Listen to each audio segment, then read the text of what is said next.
Assalamualaikum warahmatullahi wabarakatuh. Saya Siti Humaira Pratiwi dengan NIM 230209501063. Di video kali ini saya akan membahas mengenai kasus yang marak terjadi belakangan ini, yaitu di mana pendidik masih melakukan tindak kekerasan terhadap peserta didik. Kasus pendidik yang melakukan kekerasan terhadap peserta didik merupakan masalah serius yang berdampak pada berbagai aspek, termasuk psikologis, emosional, dan bahkan fisik peserta didik. Kekerasan dalam pendidikan, baik berbentuk fisik, verbal, maupun psikologis, tidak hanya melanggar hak anak, tetapi juga bertentangan dengan prinsip-prinsip dasar pendidikan yang seharusnya mendukung perkembangan positif peserta didik. Setiap anak memiliki hak untuk mendapatkan perlindungan dari kekerasan, sebagaimana diatur dalam Konvensi Hak Anak yang diakui oleh hukum internasional dan nasional. Kekerasan oleh pendidik melanggar hak ini dan memberikan dampak negatif jangka panjang pada anak, termasuk trauma psikologis, kehilangan rasa percaya diri, dan rasa takut terhadap lingkungan pendidikan. Pendidikan seharusnya menjadi sarana untuk mendidik, membimbing, dan mengembangkan potensi anak secara maksimal. Kekerasan justru menghancurkan hubungan kepercayaan antara pendidik dan peserta didik, yang dapat menyebabkan peserta didik kehilangan semangat belajar, rasa aman, dan bahkan membenci pendidikan. Anak-anak yang menjadi korban kekerasan sering mengalami trauma yang bisa memengaruhi kesehatan mental mereka dalam jangka panjang. Dampak tersebut bisa berupa depresi, kecemasan, ketakutan terhadap otoritas, atau bahkan sikap agresif. Kasus kekerasan oleh pendidik juga mencoreng citra institusi pendidikan. Masyarakat, terutama orang tua, bisa kehilangan kepercayaan terhadap sekolah sebagai tempat yang seharusnya aman dan mendukung perkembangan anak. Penyebab utama mengapa kekerasan bisa terjadi di lingkungan pendidikan yang pertama, kurangnya pengendalian emosi oleh pendidik. Pendidik yang tidak memiliki keterampilan mengelola emosi seringkali merasa frustasi dalam menghadapi peserta didik, terutama jika anak-anak menunjukkan perilaku yang dianggap tidak sesuai.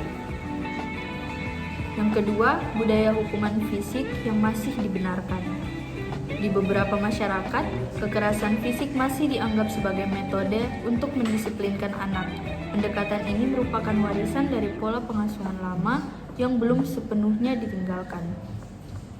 Yang ketiga, minimnya pelatihan tentang metode pengelolaan kelas. Beberapa pendidik mungkin tidak memiliki keterampilan yang memadai dalam mengelola kelas. Ketidakmampuan ini membuat mereka memilih cara instan berupa kekerasan untuk menyelesaikan masalah. Yang keempat, stres dan beban kerja yang tinggi.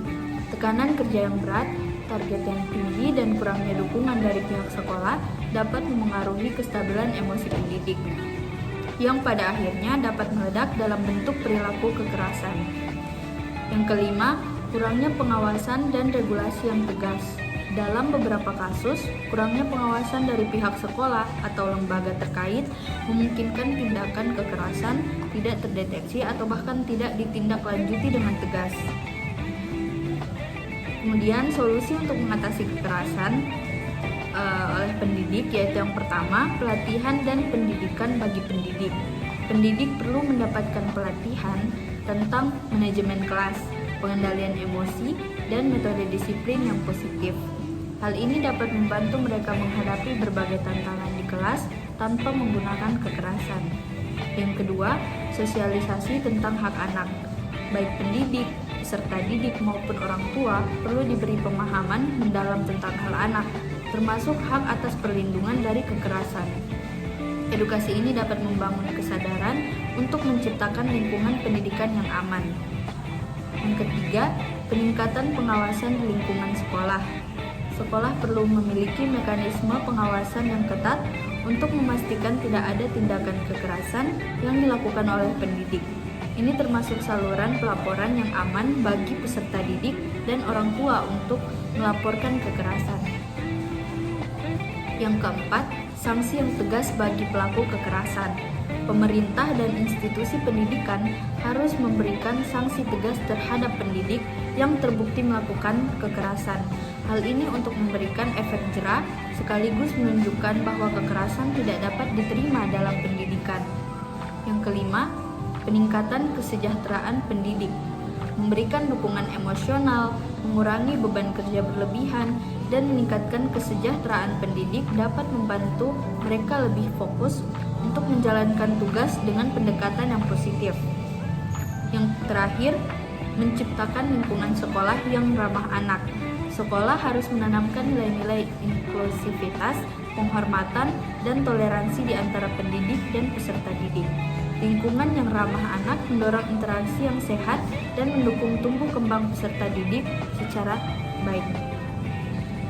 Jadi, kekerasan oleh pendidik terhadap peserta didik adalah tindakan yang tidak dapat ditoleransi karena melanggar hak anak, menghancurkan semangat belajar, dan mencoreng fungsi pendidikan sebagai sarana pengembangan karakter.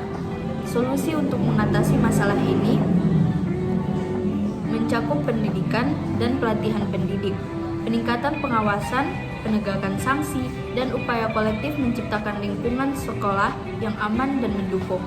Melalui pendekatan ini, dunia pendidikan dapat kembali menjadi tempat yang membangun, bukan merusak. Sekian dari saya, terima kasih. Wassalamualaikum warahmatullahi wabarakatuh.